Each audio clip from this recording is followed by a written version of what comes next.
भगवान बुद्ध सायंकालीन प्रवचन देकर हमेशा की तरह 3 बार बोले, जाओ अब अपना अपना कार्य संपन्न करो, और उठकर अपने विश्राम स्थल की ओर चले गए।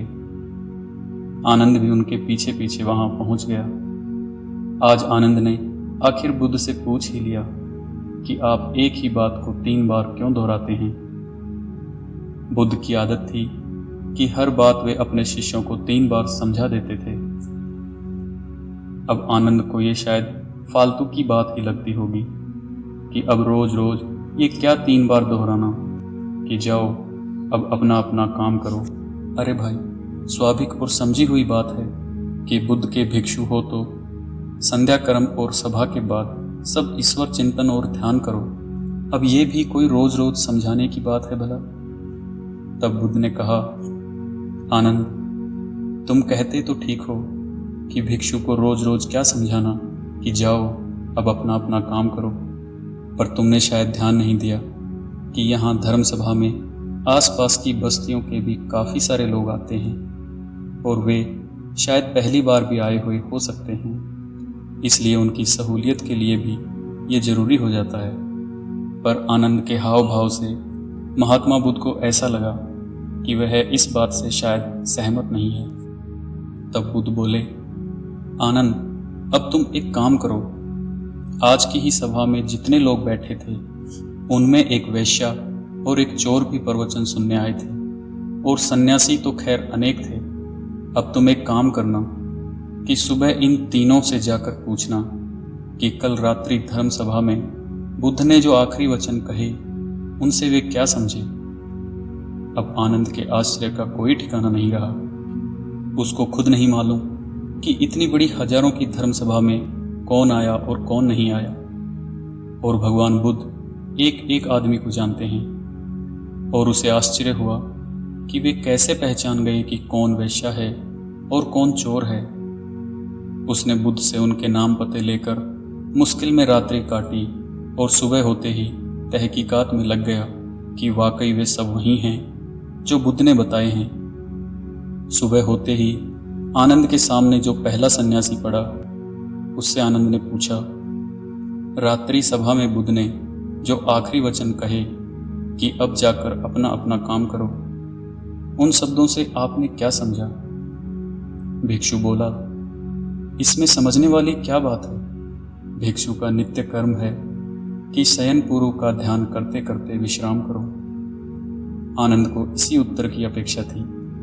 वह अब तेजी से नगर की ओर चल दिया। आनंद सीधे चोर के घर पूछते पूछते पहुंच गया।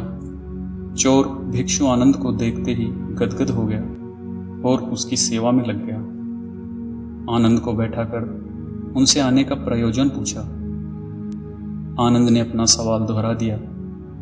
चोर बड़े ही विनम्र शब्दों में बोला, भिक्षु, अब आपको क्या बताऊं।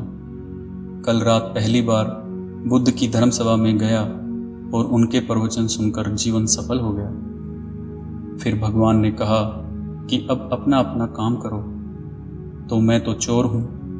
अब बुद्ध के प्रवचन सुनने के बाद झूठ तो बोलूंगा नहीं। कल रात मैं वहां से चोरी करने चला गया और इतनी बड़ी चोरी की जिससे लग रहा है कि जीवन में पहली बार इतना तगड़ा दांव लगा है और आगे चोरी करने की जरूरत ही नहीं रही।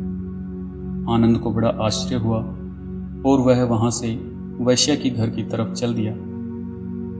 वैश्या भिक्षु आनंद को देखते ही प्रेमाश्रु बहाते हुए उनके लिए भिक्षा ले आई और अंदर आकर बैठने के लिए आग्रह किया। आनंद अंदर जाकर बैठ गया और अपना सवाल दोहरा दिया। वैश्या ने जवाब दिया, भिक्षु, ये भी कोई पूछने की बात है। भगवान बुद्ध ने कहा कि अब जाओ अपना अपना काम करो, इसलिए उनके वचन टालने का तो कोई प्रश्न ही नहीं है। चूंकि मेरा काम तो नाचना गाना है, सो वहां से प्रवचन सुनकर आने के बाद तैयार हुई और महफिल सजाई। और यकीन मानो, कल जैसी महफिल तो कभी सजी ही नहीं। और मेरे सारे ग्राहक, जिनमें बड़े बड़े राजे महाराजे भी थे, उन सब ने प्रसन्न होकर अपना सब कुछ यहाँ लुटा दिया। अब मुझे धन के लिए ये कर्म करने की कभी आवश्यकता ही नहीं पड़ेगी। बुद्ध की कृपा से एक रात में इतना सब कुछ हो गया। आनंद बड़ा आश्चर्यचकित होकर वहां से वापस बुद्ध के पास लौट गया। आनंद ने जाकर बुद्ध को प्रणाम किया और सारी बात बताई। तब बुद्ध बोले, आनंद, इस संसार में जितने जीव हैं उतने ही मस्तिष्क हैं, और बात तो एक ही होती है, पर हर आदमी अपनी अपनी समझ से उसके मतलब निकाल लेता है। अब तुम समझ ही गए होंगे कि बात तो एक ही थी, पर सबकी समझने की बुद्धि अलग अलग थी। इसलिए मैं एक बात को 3 बार कहता हूँ ताकि कोई गलती ना हो जाए, पर उसके बाद भी सब अपने हिसाब से ही समझते हैं और उसका कोई उपाय नहीं है। ये सृष्टि ही ऐसी है। दोस्तों, कहानी कैसी लगी कमेंट करके ज़रूर बताइए। अगर वीडियो पसंद आया तो वीडियो को लाइक करें, चैनल को सब्सक्राइब करें ताकि हम आपको रोज़ ऐसी ही कहानियाँ सुनाते रहें। धन्यवाद।